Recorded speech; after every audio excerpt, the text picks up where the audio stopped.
Hey there, guys. So this interview is going to sound a lot different. I was interviewing my former teacher at Temple University, Ian Lynam, and he had the idea of wanting to film the interview outside. I was on the fence about doing this. I mean, some people prefer real audio that's easy to listen to, but at the same time, I do sort of like audio that is on location, where you hear the outside noise and it feels like you're in a real place. So let me know what you guys think in the comments below. Really, let me know what you guys think about this. Do you like this idea? Do you hate this idea? My editor, who sometimes edits the audio for these episodes, absolutely hated it. The Andy-san, he wasn't a fan. But let me know what you guys think. For the visual component of this podcast, I want to say that Ian Lynam is the writer of this book. I love being able to do this, being able to put it down on the table. This is the visual strategies for the apocalypse. This is the authenticity, quality. Space is the place for supplement. He also wrote The Thing, which we talk about in the interview. And then also Start Somewhere, a handbook of dubious exercises, tips, rants about becoming a designer who writes. And finally, his first real published book, Parting It Out. So, without further ado, with seeing those visual components, those of you audio listeners can't see this, but I think they're kind of cool books. You should go check them out. With that being said, let's enjoy the interview. Welcome, Japan. Welcome to another edition of Welcome Japan. I'm your host, Mr. Radrey, where I interview creatives inside or outside of Japan. And today I take you to a park in Shinjuku. No, where are we? Hatagaya. Oh, okay. We can reveal this location? All right. Is that on your books? Do you have the location of your dwelling? Your dwelling? Yes, I write about where I dwell very often in the books and essays that I write. Okay, well, nowadays, nobody really knows. Nobody wants to, be secretive, because they don't want people coming to their house. But yeah, I don't want people coming to my house, per se. That's happened before, though. Really? Yeah. Like students? No, once upon a time, I lived with a pretty well-known photographer. Oh, wait, cheers! Oh, cheers, we should cheers. Okay. Nobody can see this because it's all audio. Because of reasons I can't explain, I couldn't get the audio, or the video to work. Anyway, continue. Once upon a time, I lived with a very well-known photographer, Patrick Tsai, who also teaches at Temple University. Oh, right.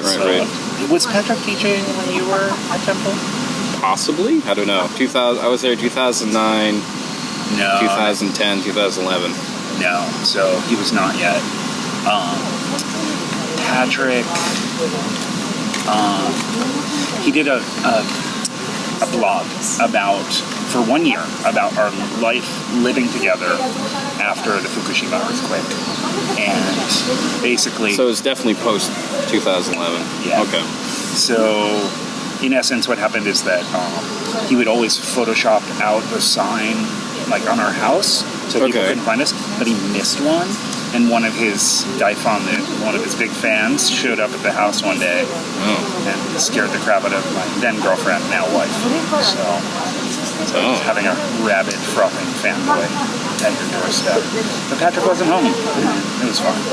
Oh, because Patrick's your roommate, right? He was. I was at that time. Oh, I see. Okay. Yeah. Wow. So he was just a fan or something? What did he do that was particularly upsetting? He just stood there? Or? You don't just randomly show up at people's houses unannounced, if you're a big fan of their work, and gush. And just gush? Yeah. Okay. So. Yeah, you do read about these fans who've had people come up to their house like Stephen King, but these are big name people. Yeah, totally.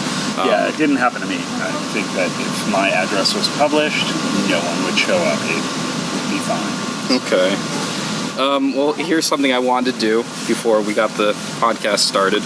You don't have to do this. If you want, you can. Okay. But I brought a pen and I want you to sign some of the books that you've happy to do it. you've given to me. You can this way, you know, if I ever, you know, I need money for crack or something, I can sell them on eBay once you become famous. Thanks, Raph. That's really sweet. I think they're going for like $10. So oh, really? Okay. Well, so I used to actually not do this. Sign books? Yep. Really? Because I was all like, I'm a designer, not an artist. I'm not going to sign books. Then I realized I'm more of a writer. So, like, and writers sign books all the time, so it's okay. Yeah. So, I've only really gone to one book signing in my entire life. That was Bruce Campbell's book signing, If Chins Could Kill. Okay. Long ass time ago. So I just put my name in it. That way it'll have higher resale. Okay, all right. Yeah. Well, I brought a couple more. Okay. If you don't mind. No. I brought all the ones that you've given me. Oh, buddy. That Thank you. You're nice enough to loan me. Oh, I kept that thank one. you. That was the. This is I'm for audio listeners who can't see this. Is our. But this is the supplement to Parting Out. I think you had to specially get this if you went to his event. Is that right? That is correct. I had an exhibition in Portland, Oregon, in 2011, maybe. And, Okay. It's really hard to show writing in graphic design or art exhibitions. So, like, I don't know. So I just printed, it was 1,000 zines, and I thought that people would just, and I left them there for free for people to just take, and I thought that they would be gone. But 700 of them came back to Tokyo, and the exhibition got shipped back. So It's got one of those exclusives. What's it called? It's called, I don't even remember the name. Authenticity Quality. Space is the place for the place supplement. yeah. Huh. Anyway, thank you. Thank you, sir. Yeah. You've worked on your signature. How long have you worked on the signature? You got one of those Hollywood signatures yet? No, I mean, like, I just stopped doing my signature like I was taught in elementary school. And yeah, so Yeah, mine's kind of evolved into something that's like, I'm so tired of signing papers. Right. You know, just write something ridiculous that looks like my name. right. No, totally get it. Like Something that's close enough. Yep. No, I just did a limited edition. It's called a poster stamp. It's an old design format from the 1920s, and it's basically like a postage stamp, but it has no monetary value in that way. This, I don't know, just basically, it's like a limited edition print, and there were 100 of them, and I had to sign my name 100 times in a row. So, totally get it. So you've created a lot of your own typefaces for our design illiterate people out there. Typefaces basically is like typography. Just fonts. Fonts. There you go. For our Philistines. I shouldn't call my audience Philistines. I'm sorry. Forgive me. What do you think it is that makes good typeface? I mean, I don't know. I kind of hate the words good, bad, and interesting. Okay. So, like, I don't know, like memorability, like, it used to be the criteria was readability and legibility. Okay. But now, like, I don't know, there's a lot of readability and legibility in the world, at least in terms of Latin and Japanese typefaces. Okay. So, when I say Latin, that's what people in Western Europe and North America use. So, I don't know, just memorability a lot of the time. So, yeah. So memorability. So I guess it's just whatever it is, the last thing you remember. Yeah, or like, does it really stand out? These are more, so the people that design fonts are type designers, and there are more type designers in the world than ever before because of the democratization of software. So the price of entry is really low. Basically, computers got a lot cheaper, technology got a lot faster, software is everywhere. So we go from, you know, I don't know, maybe I started doing type design, so designing fonts, like 1999. So you fast forward, what is that, 1999? 20 years? Yeah. Now there are thousands and thousands all over the world. Yeah, yeah. So Now all I need to do is just get Helvetica and type in American Apparel. You're a designer. Yes. What's American Apparel? I thought that was dead. Is it dead? Okay. It's dead. Is it dead? No, I remember during our class when you taught me, like Helvetica is one of the most boring fonts ever, but it's also kind of interesting. I forgot what you said about it. Yeah, it's boring. I mean, it's just like default if you want to make something that like looks good. And you're saying you want to make American Apparel? You want to make it? And then you drew it within 3 seconds. Well, you just take Helvetica. So American Apparel is an old apparel company which went bankrupt, I believe. You just type it out. The guy got metoo'd or something. The photographer. Yeah. And same thing, the former owner. So, yeah, okay. It wasn't got metoo. For some reason, that doesn't surprise me. No, either. He seems kind of like a scumbag. I mean, I don't know. Just looking at his photo. I mean, maybe I'm prejudging him, but... Man, I don't know. It seems like, enough folks spoke up, and I tend to believe the people when we talk about sexual assault. Yeah, well, I mean, it's nice that people are actually taking them seriously now. Because I was actually talking to... I had this podcast yesterday, and I was talking to a friend about Bill Cosby, and how all these women are that for years they would say, this guy raped me, and nobody would believe him. It wasn't until, Hannibal Burgess did a stand-up about it. It's this stuff is real. And I guess what he said went viral. And then people started to take it seriously. But. No, that's a big, big thing. And, it's interesting because in terms of your alma mater, Temple University of Japan, do you know about the Bill Cosby connection? Oh, yeah. Okay. He's given money to Temple University, right? Yeah. Yeah. What's his affiliation with it? He just graduated from there? So I'm not sure offhand of his exact one. I think that he was given what's it called? When you don't go to a school, but you get a degree from a school? Magna cum laude or something? Or no, that's when you graduate early. What do they call it? It doesn't matter. Basically, I think they gave him a degree at some point. But the board of the school includes Bill Cosby's lawyer, who defended him against rape allegations from a Temple University staff member. Oh, okay. Well, good to know, I guess. Super problematic. And that same board member was invited to speak at the last Temple University Japan graduation. Wow.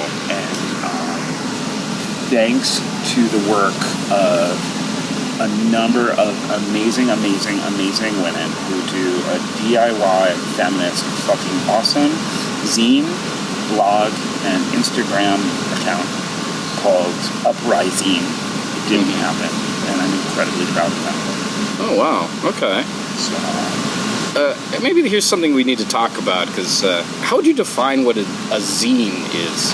Because I've often told people this, I'm I was thinking about making a zine. What's that? Do you know what a magazine is? Right. But without the advertisements? There you go. So, a small, self-published magazine. It comes okay, out, so you can't just say a small, self-published magazine. Yeah, okay. The origins lie in science fiction culture. Oh, really? This I didn't know. Yeah, so okay. I want to... So, it's sometime between... I think that either... between the 1930s and the 1950s. I'm not sure exactly when. But, basically people... They were fans of science fiction. And the original name for zines was fan zines. So people that were fans of a culture creating their own literature around culture. Interesting. I did not know that. Well, I don't even have to check Wikipedia now. I think that would be on Wikipedia. I mean, probably. Yeah. I mean, I don't know. It's crazy how much information is just so accessible nowadays. Well, I mean, people are interested in the world, so that's really great. But the thing is, at the same time, I don't know. Yeah, Wikipedia seems not the most reliable source, but that's me as an educator. So. Right. I was reading something about Wikipedia, and they're talking about how Wikipedia, in a way, it starts to become like an oligarchy, where it's just you get a bunch of these savants who are interested in one subject, and they basically kind of reject any topic that doesn't align with their beliefs. Yeah. So it kind of gets to this point where, you can't really trust it 100%. Well, I think also that comes down to the content that's put in there as well. Yeah. So, sorry, I've been talking about Temple a lot. But, yeah. No, it's okay. I mean, that's where we came from. That's where our origin story started. One of my colleagues is a phenomenal educator named Louise Rouse.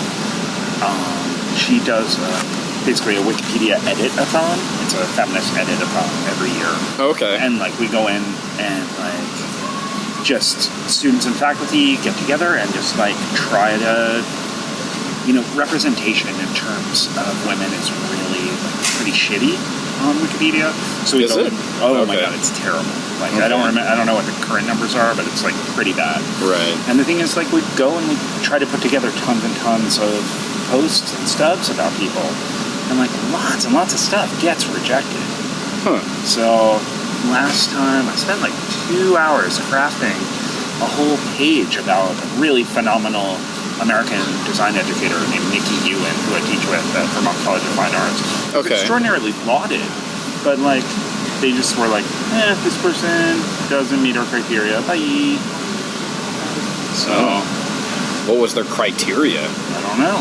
Okay. Not famous enough, apparently. Not famous enough. Not good enough numbers. Just, you know, leading, you know, America's largest graphic design graduate program. That's not enough. Right. So. I see. So, in your first book, is Parting Out your first book? No. No. Okay. All right. No, but, like, yeah. I wrote some really shitty books back in my 20s. So, okay, so not... Yeah, hopefully nobody... You mean like a self-published book? Yep, bunches of those. I used to do a small press when I lived in the States. Okay. All right, well then your first official book? Can I say that? Official? You can say that. That's fine. All right. And from 2015, correct? Really? Am I okay with that? Is it 16? I think it was 15. I don't know. Okay. Yeah. Wow. Time is irrelevant, right? Well, once you get past a certain age, time becomes irrelevant. Or it feels that way. It shouldn't be irrelevant. It's more like a portal. Yeah, tell me about it. So in your first book, Parting It Out, Writings and Graphic Design, can I call Parting It Out a book that was kind of autobiographical collection of essays and class assignments? You could definitely say that parts of it are autobiographical. You can definitely say it was interleaved with class assignments. But it was just a lot of, I think it was, with the exception of one or two essays, everything had been published in other sources. So it was a collection.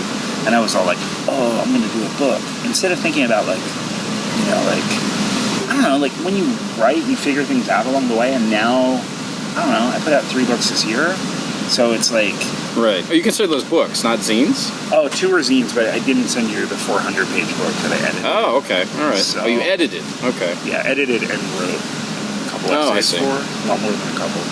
So, like... So you wrote some essays, then you edited some of them? Yeah. Okay. All right. So, and also, like, as an editor, you, like, curate the whole thing. Mm-hmm. So there's that, but then also I'm writing a textbook that is the history of Japanese graphic design. Oh, okay. Which is like about 100,000 words, which is a lot of words.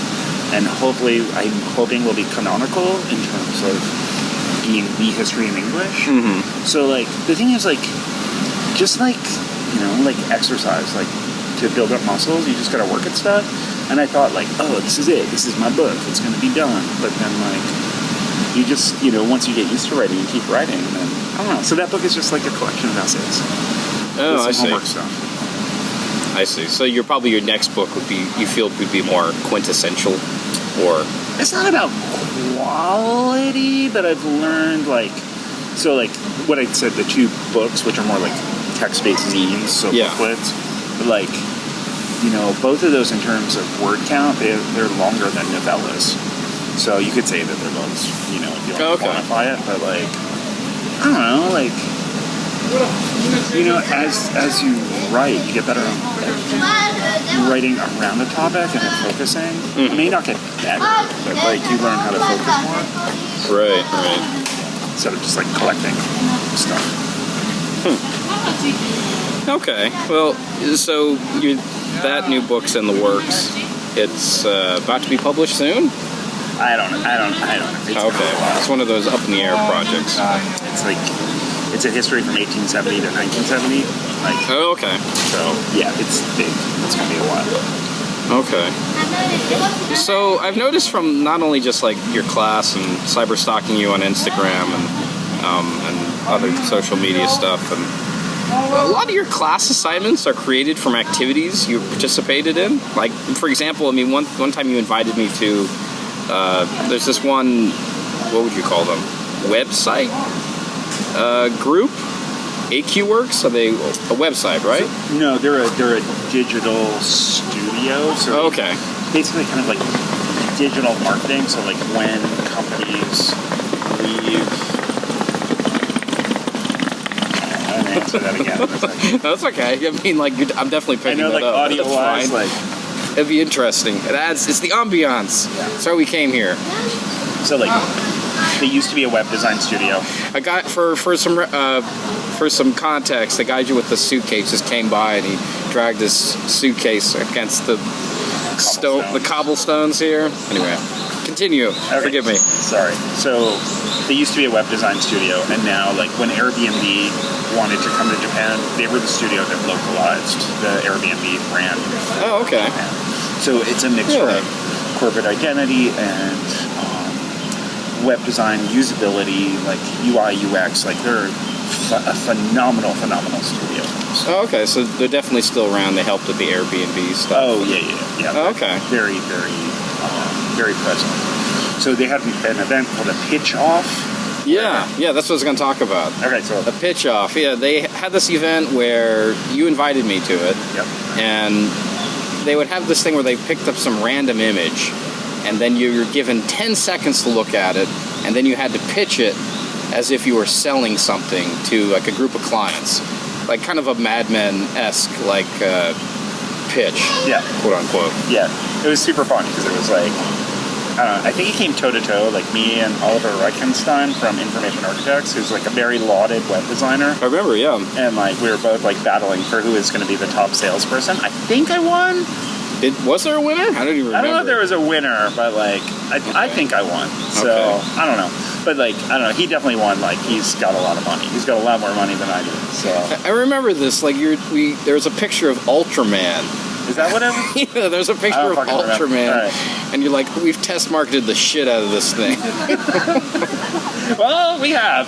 So yeah, it was super fun. But that's the thing. I mean, like, if somebody like that's a really fun, engaging activity. And the thing is, like, And you've brought it into the classroom now. yeah, actually, I haven't used that since that time. Like, I Oh, really? if I'm going to bring other people's ideas in, I tend to just do it once.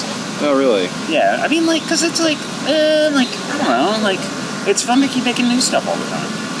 So, Right, but that was super fun, and I was actually thinking about that activity a couple of weeks ago, and I was like, oh, because I have a very quiet class right now, Okay. and they gotta learn to get loud Okay. in terms of sales. So, because you gotta sell yourself when you go out in the world. Right. You're good at that, so you know. Well, Wow. I remember the last pitch. The pitch I gave for that was like there was like a hot dog with mustard on it, and I started off with like, "This is the future," or something like that. I don't Amazing. remember. Amazing. That's the only thing I remember about it. Like you got to sell it on somehow, you know. That's amazing.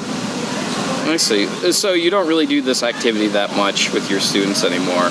You're always kind of trying to evolve the creative process in a way. Can I say that? Yeah, totally. I mean, that plus, like, I don't know, you change, you grow. Yeah. And, like, We would hope.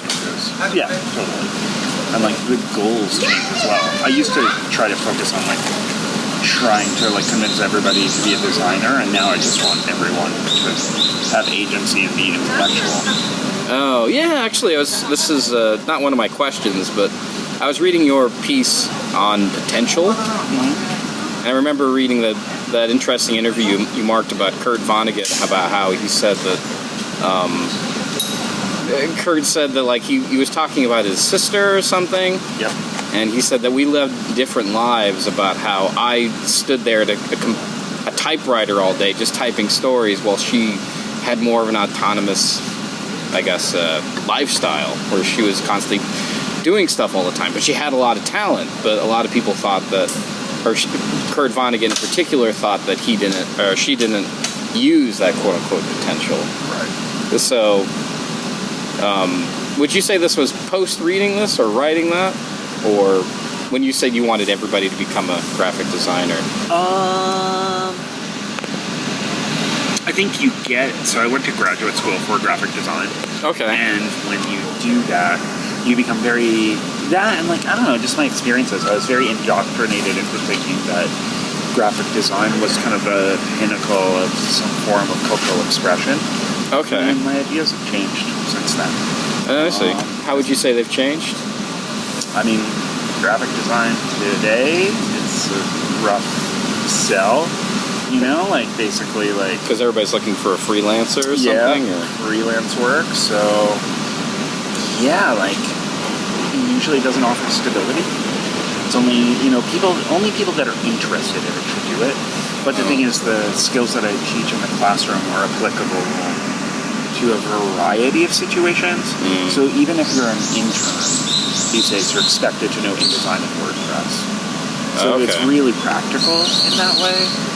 And the thing is, if you're interested in it, and there's also, because of, like, earlier I was talking about the democratization of software, there's been this giant carving out of graphic design.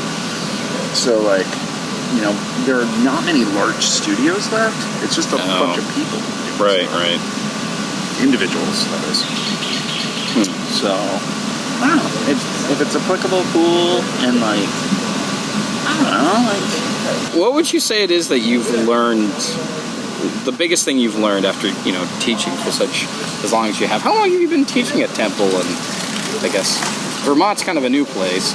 I guess I didn't say this at the beginning of the podcast. Ian teaches at both Vermont Fine Arts, what's it called? Vermont College of Fine Arts. Vermont College of Fine Arts and Cal Arts as well? Yes. Okay, and also Temple University, where I graduated from. Yeah, and I sporadically teach at Seibangakko or a trade school called Meme Design School in Tokyo as well. You say meme design? Meme.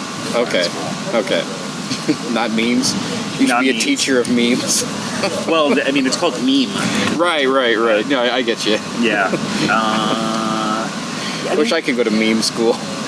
That's the thing. It's like it's actually pretty amazing, that school.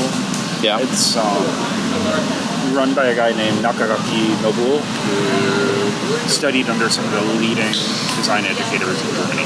Oh, okay. And in Japan. And he's a fascinating individual, and he really tries super hard to change people's lives here. Right. So it's just a school on Saturdays. And that's really great.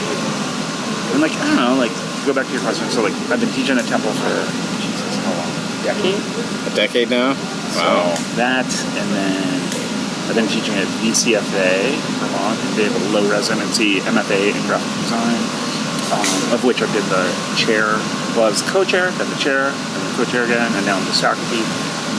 That's been 7, 8 years. 8 years? Okay. I think I've been teaching at Temple longer. So it's been 10 years, and then maybe it's only 6 years at VCFA.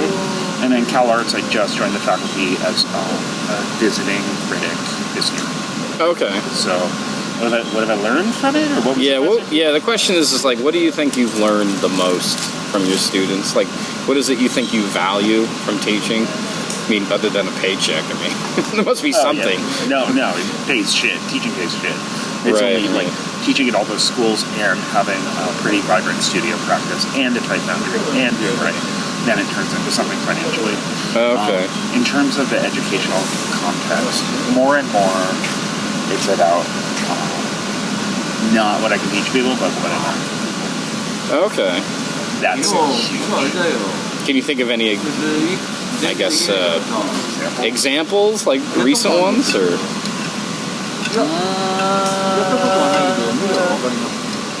I don't know, like... So I teach a course called Japanese Graphic Design History. So okay. Literally. Japanese Graphic Design History course. And in that class, I don't know, just like, even things like, I don't read or speak French beyond, like, basic service stuff, and like, I don't know, I'll project images and I can't read them sometimes, and one of the students, I can just be like, hey, what does it say? And then she'll just like, tell me. I mean, that's like a very basic example. Well, that's always helpful. Yeah, that, but like also perspectives on the world, and also like It's hard to sum down to just one thing. It's not. Yeah, it's not just one thing, but it's like, really like our students who are military veterans. Which, okay. Like, as a pretty lefty dude, I never thought would happen. But okay, what would you say you learned from military people or peeps? they're awesome, actually. Okay. Just like being open to the world and diligence. They're often the best students. Really? I don't know, just like in terms of worth ethic, yes, work ethic. That's part of it. Okay. But also just they see the world in a different way than I do, and okay. you learn a lot from that. So same thing with folks that are more radical than I am. Okay. It's just like there's a whole bunch of stuff to be learned, and my colleagues. I would say the one thing I've really learned from teaching, in particular, is like you start to really understand the subject you're teaching. Like, because you realize, like, once you start teaching something and nobody's getting it, and you're like, I got to figure out a way that this makes sense to people. You know? And eventually, I mean, you, to quote that pop psychologist, Malcolm Gladwell, what he says about the 10,000 hours thing. You know about this? Oh, yeah. I guess that's when you hit that maximum, or you hit that limit, then you can explain it with ease. That's the thing. Like, can you refine it down to a simple cartoon? Like a simple cartoon. Simple cartoon, there you go. And in conjunction with a timeline. So like I teach a lot about the history of modernism and postmodernism and postmodernism, and like big ideas. I'm like, I don't want to parse it out here, but like visuals are very helpful. Yeah. So just like, can you doodle a thing?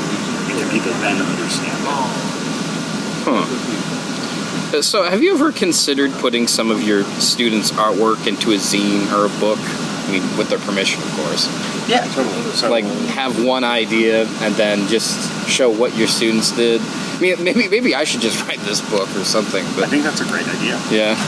Yeah, I mean, so like I was just featured in a magazine called Idea. Yeah. Amazon oldest graphic design. Oh, right. And one of the things that I included, or two of the things that I included, were thesis projects from recent students from BCFA. So, yeah, I think student work is actually super integral. Right now, like, me and the faculty at BCFA are banding around the idea of the book, and that's going to include heaps of student work. Really? That's awesome. Yeah, I definitely, if you like that meme says, shut up and take my money. So, wait, if you're familiar with that meme, I am not. I mean, I don't know, it seems like now we just live through memes now. Not memes, yes. Memes. Simple information. Oh, what is it? I think, what's his name? Richard Dawkins was the one who came up with the idea of memes. Yep. Simple ideas displayed on an image, or not just an image, I guess just idea, or help me out here. How else would you define a meme? A meme is transmissible, and basically you can remix it. Its base is hybridity. You can have a basic idea, and then you can remix it, as long as it has basically 60% of the original, either visual or semantic meaning. It can be reproduced in remixed form. Wow, that was really eloquently stated. I wish I could have said I'm a teacher, yo. All right. Yeah, I got to work on that, I guess. No, you're good. No, the meme was, it's Fry from Futurama, where there's this popular meme of him where he says, shut up and take my money. And this is often a meme that's used with creators who create something that I guess consumers are really, really, really into. Okay. So, in other words, I would really like to see the zine if it ever becomes if it comes to fruition. It will. It'll happen. We got a bunch of determined people. So. Okay, so let's talk about the structure of the books / zines you've made. I mean, like with Parting Out, I know nobody can see it, but Parting Out is it's kind of organized in this way where you have like an essay, and then you have, I want to say, a class assignment. Yeah. Yeah. What was the reasoning for structuring it that way? I mean, because most people would probably just like throw all the zines into a book and be like, all right, here you go. Right. So, I think I was interested in talking to people who or writing for people who are interested in expanding their own graphic design education. Right. So there's that. But then also, you know, as a design educator, an educator in general, I was interested in talking to design educators.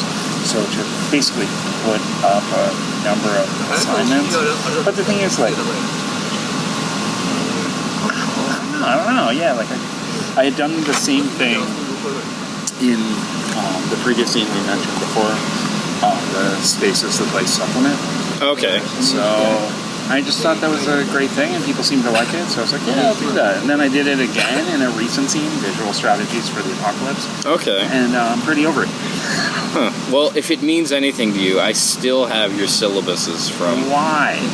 I think they're very creative. I don't know. Thanks, Bob. There's only 2 syllabuses I still keep. I mean, they mean something to me. It's not because I think you're special. It's just they mean something to me. It's those and actually Carl Newbert's I still have. Really? Because I like the way he organizes classes. I think it's really important to see the way someone organizes a class. Carl Newbert is a genius. You think so? Yeah. All right. Actually. Former friend of the show. Yeah. Carl Newbert. Go listen to that episode. Shout out to Carl. What's up, Carl? Who loves you, baby? Yeah. Definitely. I'll put that at the end. You can check that out. So that's the thing. Before you jump in. So like, I actually have kept syllabi as well. Most people, wait. What? Most people don't think, not my own, but my teachers. So like, You've kept your teacher's syllabuses too. Yeah. Oh, really? Yeah. Like, Well, because most of the time I throw them away. yeah. So. Same. But the thing is, there's certain things that like. So like my mentor, or one of my mentors, it's a guy named Jeff Keaty who teaches at Cal Arts, and like, I mean, that shit is gold, you know, and not in terms of, you know, transmission and like copying it and giving it to others, but in terms of like doing work that's really meaningful. So there's one other thing I want to talk about. There's the other 2 books you've written, Visual Strategies for the Apocalypse and The Thing. You put a lot of clip art in them, and I remember everybody always telling me how ugly clip art was. Can you make me fall in love with clip art? Is there a way to fall in love with clip art? Because it is, like, early 90s clip art was just awful. And I mean, it was just cool because it was something you could do. Because back then, like, it's kind of crazy to even think about this in terms of time, but the lack of resources that we had on the computer was just, it was fascinating seeing anything move. Like, I mean, sure, like, I'm sure people who, like, played Pong, Right. they were probably amazed when they saw an image move across the screen. Right. But, like, to us, it's like, it's a dot moving on a screen. Right. So, clip art, where do you think the term comes from? It's a clip? I mean, like it's a paper clip? And that's art? No, I have no idea then. So it literally used to be these things you would buy, books or sheets of art they would clip out. You would cut it out and use it. And I don't know, the thing is, like, so we live in Tokyo. Yeah. And the clip art that I'm using comes from Japanese sources. Oh, really? So my readership is abroad, either in Europe or North America. So, like, that's, like, I don't think most people know it's clip art. I think you know it's clip art because you live here. Most people think it's me drawing. Oh, okay. People think I can draw real good. I can't. Okay. Sorry, I was shaking my head there. So, all right. Yeah, like, but like the thing is, like, you're very attuned to the Japanese advertising aesthetic, so you see it for what it is. And I think most other people globally think that it's just I don't know, me coming up with stuff, and I'll remix it and I mess with it, but like, I don't know, it's more fun to do that because like that's part of the history of graphic design is using things that other people make. Right. What is it you think that intrigues you about Japanese graphic design opposed to, like, design from, I don't know, let's say, communist China or East Germany, or I don't know why I'm choosing former communist bloc countries, Mexico, or well, I mean anywhere opposed to America. That's what I'm trying to say. I mean, I think, you know, the history and culture of graphic design is very shallow in particular. particular in terms of how it's been researched. Okay. So, like, I don't know, like, Japan in particular, the linguistic disconnection means that, like, you know, when Japanese aesthetics are exported, people in North America, Europe, the rest of the world tend to not understand them in the historical context. And that's what initially really drew me. So I think it's... So the what can I call that? The attention to detail. Well, it's that, but also, like, you know, why does this thing look like this? It's just history, context, like, and then, like, development, how things changed. You know, understanding the continuum of the thing, particularly in aesthetics here. And that's, I don't know, that's fascinating. It was like, you know, like, 1999, I go back to school, I, like, see this stuff for the first time, I'm like, why does this look like this? And, like, then starting what turned into a 20-plus year journey into understanding. And that still fascinates me. Right. You know? What brought you to Japan originally was you said it was Toyota? Was it? I forgot what it was. Okay, I remember it was some big Japanese company name, and you said you had to teach English for a little bit. Yeah. What was that? And you talked about how much you hated it. I hated it. I don't even remember. It was something. It was a big company. It was a big name. Big company. They had a training center. So I got out of grad school, and my ex-girlfriend is half Japanese. Right. And she was like, you know, I moved to LA for school for you. You can move to Tokyo for me. And I was like, hell yeah, I love Tokyo. Oh, okay. So that's the connection. Yeah. Okay. And yeah, so that was partially the driver, but I've been to Japan 2 to 4 times before. I first came here playing in a band in 1998. Really? What band? It was called Jalo Paz. Jalo Paz. It was a questionable noise band. Okay, yeah, I did some, you know, searching on the internet for your name, and I saw the name The Boredoms come up a lot. Yeah, no, I really liked them and like a lot of like various projects around them in the 90s, especially about like late 90s. And like, I don't know, I was just like I wasn't even in the band, I was like a touring member. Okay. For one tour, and I came here and I just really liked it because I didn't fucking understand anything. I was just like, because there were no smartphones, there was no like easy way to access anything. Yeah. So I was just super fascinated, and then I just kept coming back. I came back in 1998, visited, and then started dating that person, and then came back a couple other times, and then, you know, like, I was, like, frantically, after getting out of grad school, like, writing to design studios, trying to find someone who would employ me. Interestingly, the only person that wrote back is a guy named Kenjiro Sano, who's the guy who got in trouble for plagiarizing the Tokyo Olympic logo. Really? Okay, now this is interesting. Shouts out to Sano-san. Okay. So that was nice. He did not employ me, but okay. I don't know. Oh wait, so he didn't employ you? Okay. He did not. All right. And that thing was awful looking. Yeah. I'm sorry, but I don't know if you liked it. But I feel bad because I've written a lot of criticism about that whole controversy, but like, as an individual, he's done nothing but be extraordinarily nice to me. Okay, well, I guess it's hard to talk shit about somebody who's, you know, a sweetheart, I suppose. Yeah, so I don't know. I worked in I can't even remember what company it was. Just on Saturdays, and I brought all my freelance clients with me. Saturdays? Okay. I only taught on Saturdays. Huh. And then I had all my freelance work, and that's what paid the bills. Oh, okay. Yeah, I remember. I think maybe for me, the best essay in Parting Out is the On Potential one, about how you talked about what kept you, or got you to where you are today, is just basically how you quote unquote say how hungry you were for work. And then you get tired. And I'm not hungry. Oh, really? No, I'm extraordinarily not hungry. And that's not because I'm full. It's just like, you get used to not eating. Really?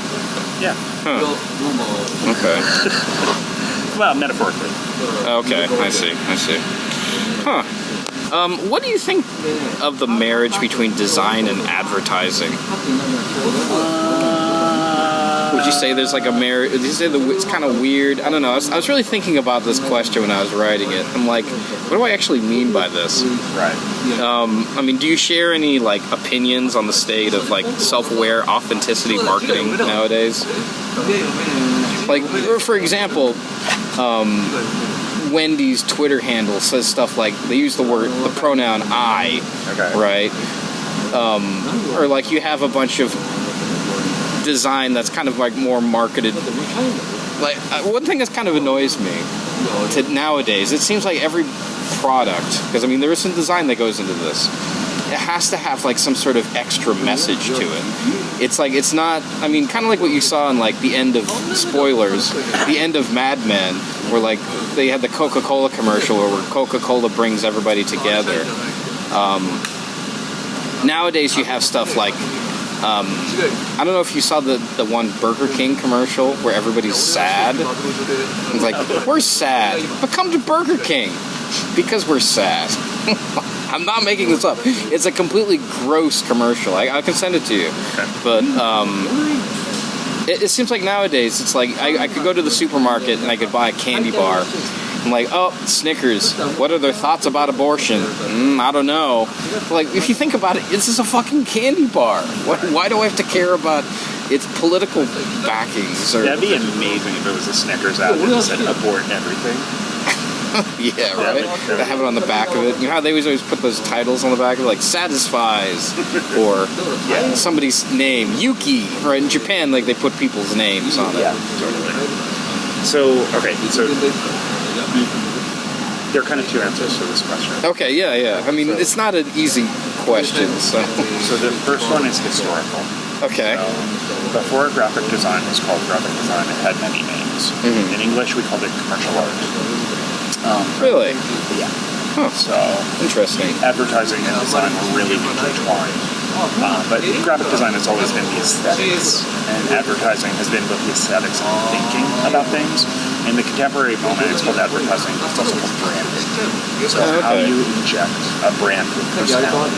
Mm-hmm. So there's that, and then beyond that, historically in Japanese, it started out that design had two names. Zwan is like the creation of a concept visually. Okay. Koan is the mental conception of a design before it is actually created physically. So there's always been this, actually quite, like, it's super lame, but this yin-yang split. And they've always had a little bit of each other. There's always been chocolate or peanut butter. Okay. There's that in the 1920s, that got quite solidified into a new term, which was called shogyo bijutsu, which shogyo, commercial, bijutsu means art. So commercial art, so that rises. And then thank you for the Japanese terminology, because we are a Japanese podcast. So like there's that, and then like it's not until basically get to around the late 1920s, early 1930s, and then the term graphic design gets katakanaized into good afternoon design. So, and that's when graphic design starts to emerge. But it's not until 1955 that it's popularized through a very important exhibition called Graphic 55. So not until the post-war period that graphic design emerges as something that is recognized as a cultural force. And that precedes the advent of advertising being recognized as a cultural force in the 1960s. So, like, the histories of the development of graphic design and advertising are very different in Japan than they are in the West. So that would be the historical explanation of, like, you know, how they mix. In terms of the contemporary moment, you named the perfect term in terms of the contemporary moment, which is the word authenticity. Okay. That is the biggest canard, the biggest construct of contemporary moment. Essentially, what you have is a lot of people who feel like their lives lack meaning and that they lack self-worth. So they are very, very, very interested in obtaining authenticity. But the thing is, that is all a mirage, because the thing is, ultimately, you are a person, I am a person, and I have not lived your experiences. They are genuine. They are authentic. Same thing with me, right? So, but the thing is, like, because authenticity has been trotted out in terms of advertising perpetuates it, as does Malcolm Gladwell's writing, as does every New York Times bestselling author, for the most part. It's this giant bullshit hunt for something that is just innate to each of us.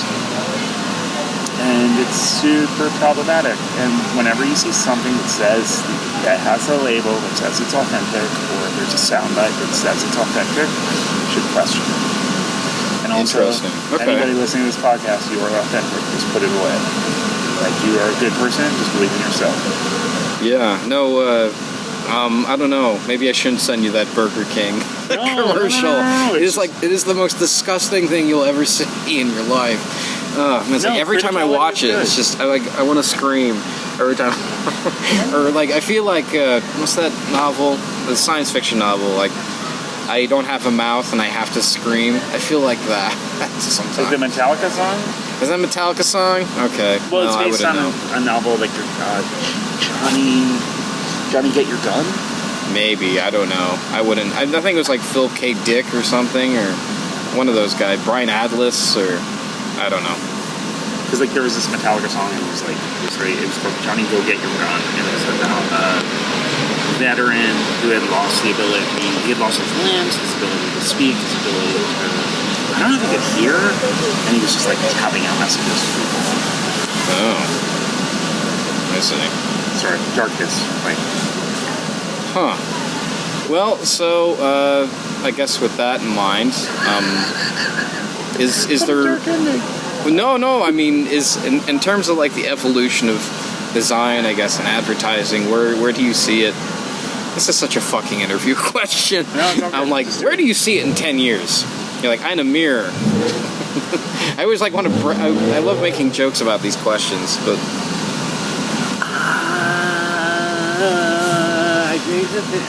Everybody loves Nostradamus, right? Yeah, everybody loves, and like, I don't think I'm that guy. You know that guy? All right. It's hard. It's too hard to predict at this point. Well, at this point, I would say that design is accelerating faster than art, and that's a really thing. People have always compared design and art. They've always felt that, design in its original form of commercial art was always lagging behind fine art or visual art. But now it's like way ahead, despite the amount of publishing around visual art. So there's that. We're going to see an increased flatness to everything. Increased flatness? What does that mean? Just like how things look. It's just going to be like, and I'm loving it. You know, like it's just going to be like that all the time. Yeah. And that's not going to stop. But then at the same time, in terms of advertising and marketing, that will become increasingly more complex and fucked up. Why do you say that? Just because of the thing I was just talking about, the authenticity shit, or? No, people are just like advertising. They just gamify everything. So like, I was just in New York, and like, there's that company Casper that makes mattresses. Mattresses. Yeah. They had this scandal recently. You didn't know about that? Yeah, they had this huge scandal that like supposedly Casper made these mattresses that. Because generally when you make a mattress, or there's like it's like Adam Ruins Everything or something on YouTube. He was talking about how all mattresses are basically the same mattress. Okay. They're just given different names. Okay. But like how sometimes when you buy a toy or like a stuffed animal of some kind, it always comes with that little annoying tag that says "Do not remove" or whatever. Right. The same thing with Casper's is that. They're basically just like any other mattress company, but they just kind of changed the title of the mattress company, or the mattress name, or they take off the name and they put their own name, just put on Casper. Okay. And that's the guy's point was it was just. Or maybe they didn't have a scandal. Who was it that had a scandal? Maybe it was BetterHelp.com. I think that's who had the scandal. But anyway, what were you gonna say about Casper? I'm sorry. I probably shouldn't talk shit about Casper if you're about to say something about them. No. I mean, like. The thing is, they are a major advertiser on podcasts, so... Right, yeah, they are. Be wary of that. They do... Well, I haven't heard their name in a while. They seem to underwrite the Earwolf and stuff, so... But, like, Thank you. What is this? We just opened up another beer. Okay, this is West Mall? Tapest? Yeah, Trappist. Made by monks. Made by monks? What kind of monks? Belgian Trappist monks. Oh, okay. So you're drinking things made by celibate people who don't talk. Oh, okay. So cool. Yeah. No dirty hands on that. All right, well. So, but it is a stimulant still, so. It's true. That's the whole thing. They just like drink copy manuscripts. Not really. Yeah. They don't copy manuscripts. I guess it's a contradiction, but I don't know. We live in the land of contradictions, so I think it's fine. That's true. In terms of... Anyway, what were we talking about? Oh, Casper. Oh, yeah. So I was in New York City recently, and like there were just these like header train ads, and it was just what do you fucking call those things? It's like thinking rubric, but it's not a rubric. Doesn't matter. They had some fancy advertising that was confusing. Okay. And, it was just like a puzzle. And the thing is, okay. And it took me like I don't know, like a minute to figure it out. It's just like, it's like... It's kind of like viral marketing in a way? It was more complicated than that. It was just like basically images and words together. But the thing is, and like you had to like kind of put together the meaning and a rebus. So they were rebuy. So okay. Rebuses. So basically like art plus F plus and then a picture of a cushion. So it's like equals question mark and it's like fart cushion. So it's like ad libs or something? Yeah. This is like stuff you did like high school or not high school, middle school. Yeah, but like text and images together, so you had to be like, right, okay, good night's sleep, and like Casper, and it's just like, so you had to like, it attracted your gaze for a while. Okay. So in terms of gamification, that's what I mean, in terms of contemporary advertising, how that'll push gamification, yeah, I've been reading about this, the gamification stuff. Dude, that's huge. Is it? Huge. I was reading something about how Amazon was trying to do this, where they're trying to gamify, like, selling products on Amazon. Trying to gamify, like, canceling your fucking Prime account. Like, they've definitely done that. Yeah, nobody buy anything on Amazon Prime Day. It's more like a dungeon quest to, like, get out of that. Dungeon quest. Yeah. You've been reading about stuff, like, where they've been, like, peeing in bottles and stuff, and you didn't hear about this? Like, supposedly people who worked at Amazon, because like they have to, they work Prime. Orders? And they're filling orders. They have no time to go to the bathroom, so they just have bottles that they pee in. Amazon's disgusting. They're disgusting. Why do you say that? Jeff Bezos is a piece of shit. Well, I guess that makes sense, because like the the biggest companies in the world, they always hire people who, will work for minimum wage. You notice that? Yep. So that's the big thing, and just like that, you are bio-tracked as you're filling orders if you're working on one of the fulfillment centers, aka a warehouse. Like, I get it because I used to work in a warehouse. It sucks. It's terrible. Right. So, gamification, interesting. How are we doing on time? All right. Fine. Yeah. We got all the time in the world. Okay. So, how about yourself? I'm good. Okay. All right. Well, we're getting towards the end here. You ask, whenever you always save the Nostradamus question for last. So in terms of Nostradamus, take a look at the website futurefonts.xyz. Oh, okay. That would be my prediction for what the future is going to look like. Kind of, you take a sprinkle of Kickstarter, a sprinkle of tech, a sprinkle of pop culture, and a sprinkle, a heaping teaspoonful of actual creativity. All right. That's, I think, what the future is going to look like. And it's all totally gamified. What's the website again? It was Futurefonts. Futurefonts.com. XYZ. Okay. So basically, it's a semi-Kickstarter platform that's also a type foundry that makes fonts that are in progress. Okay. If you get in early and you basically license their fonts early, basically like you can buy a font for $10 and then you see it develop and you never have to pay again. Right. You get each tier of evolution. Right. You're like, is this a worthwhile thing? So it's kind of gambling too. Right. And it's like, it's fucking genius. Like in terms of like for designers, but like that's a model that's it's kind of hard. Is it? I think so, actually. I really respect a lot of the people involved, but it's also kind of dark in terms of having figured out how to tick all of our boxes as humans. You think it's kind of like automation in a way? Aspects of that website and platform are automated, but it's not that. It's more like really 360 figuring out how to hook folks. And I'm totally hooked. And I'm also an advocate. I said dark, but I meant that with air quotes around it. Or a single air quote, a single British air quote, which indicates irony. I love what they do. I just wrote an essay about it. So it kind of has a dark side to it, in a way. Well, I mean, anytime anyone's trying to control you, it's kind of dark. Not that they're trying to control you, but they understand marketing all too well. Yeah, that's true. I mean, people always talk about how big companies, they put cartoon characters on boxes to exploit children to buy food that's 99% sugar or something. So I guess I could understand that. So what about you? What do you see for the future of design?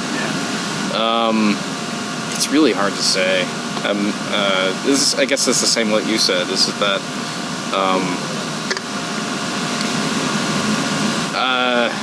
I don't know. I can't come with a concrete answer. I mean, it's interesting seeing it evolve, but one thing that was kind of scary recently that kind of happened with the whole automation thing, now that I'm talking about it. Do you remember ElsaGate? Did you read about that? ElsaGate was this thing that happened on YouTube where a couple of people in Malaysia and India, they took a bunch of keywords, popular YouTube keywords, because nowadays everybody's always looking for a cheap babysitter, and the cheap babysitter is YouTube. Just give your kid an iPad. And what happened was that they had a bunch of these keywords, and then they threw a bunch of these keywords into YouTube, the one everybody's looking for. And so, eventually you'd see these, this was back, what was it, 2016, I think? Right. 17, maybe? Where you'd see a bunch of word salad videos, or nursery rhymes, and even dark stuff, let's say, poop, Adolf Hitler, and just all mixed. I'm not making this up. I think most of them are gone now, because it was kind of a crisis capitalism moment for YouTube for a while there. Okay.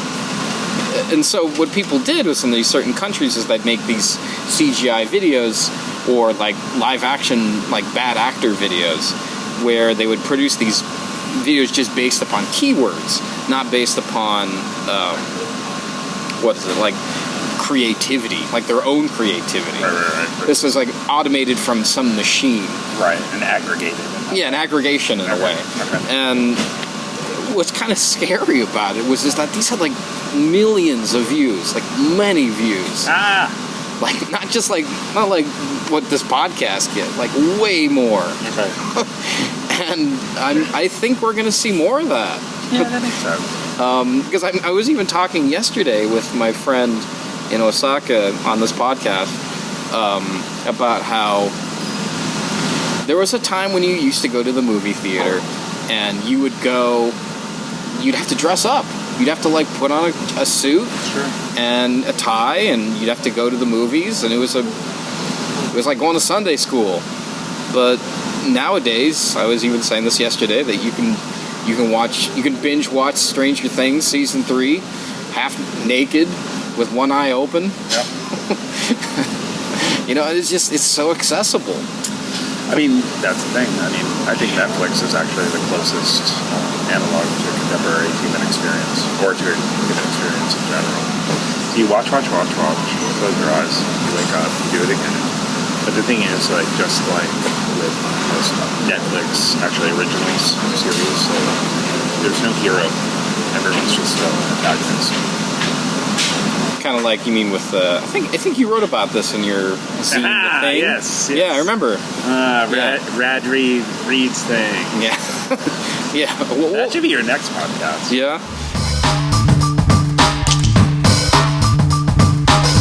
All right. Thus concludes this edition of Why Come Japan.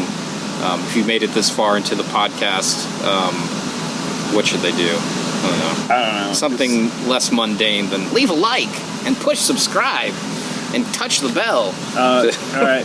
grab some stars, throw him some stars on iTunes. Also, throw some stars on iTunes. That's good. I should use that. I like that. Thank you, Radley. It's like, this is your boy, Ian. No. I can record that and send it to you. Yeah, right. But thank you, Radley, for being, I don't know, for asking me to do this. Yeah, no, it was fun. I'm always interested in changing around podcast formulas. Because, like, I'm a big fan of all these types of podcasts, like H3 Podcast, Howard Stern Show, sometimes. Terry Gross, a bunch of others. I guess one thing I should leave you with, the best activity, because your books always end with an activity. Okay. The best activity I learned from Ian Lyman's books it's only one. I'm going to leave with one. You don't want to leave with many, because then you get confused. Is in Start Somewhere. You cut off your ear, and then you pour the blood into a cup. Okay, I was going to tell you mine, but okay. And you mix it with brown sugar, and you bake it into a cookie. All right. And then you feed it to the one you desire the most when they're not looking. And then... Is this what, what's his name did? Is this what, what's that guy's name? I'm just making shit up here. Vincent Van Gogh? It's like he cut off his ear and gave it to his girlfriend or something, right? Okay, all right. No, the one I was talking about was the one in, I think it Starts Somewhere, where you say, when you're trying to think about what font it is that's best for you and your personality, is to write, what did you say, like 140 adjectives that describe who you are. You don't remember writing this? Sorry, Ian's looking at me like he doesn't remember writing it. Happens. Okay, well, you write down 140 adjectives that describes who you are, and then you go to calligrapher.com or something, or my free spot font space or something. Yeah, I forgot the exact. Calligrapher.com. Calligrapher.com, and what you do is you download their template, and you put in for each letter A, B, C, D, like the whole alphabet. You write in each of those adjectives, 140 of them, because there's only 26 characters in the alphabet, so then you have to print out a couple. But then you upload those, and then you see what font it gives back to you. Yeah, and then you'll believe in yourself. That's what it's about. It's about believing in yourself. It is. It really is. All right, we'll end on that. Next week is urban researcher Joe McReynolds. Interesting guy. He messaged me out of the blue saying, "Have you ever had an urban researcher on your show?" I'm like, "No." That's right. I would like to know more. Yo, can I do some shout outs? Yeah, go ahead.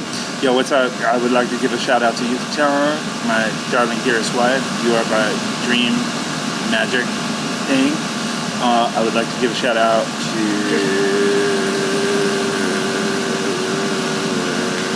Michael Scaringe. I would like to give a shout out to, this is fun, What, makes you seem like you're drunk or something? Yeah, no. Okay. No.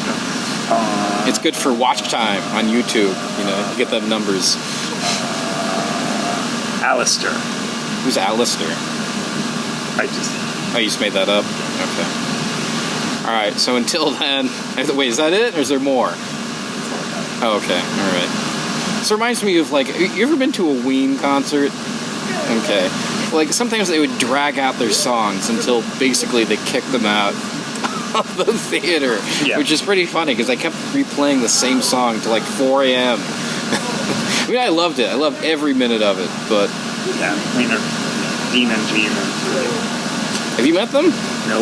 Okay, all right. I saw their last concert or I guess when they were together. I guess they're still together. I don't know what the story is, but... Anyway, until then, I'm Radrey, and... I'm Ian Lynam. See ya. Bye!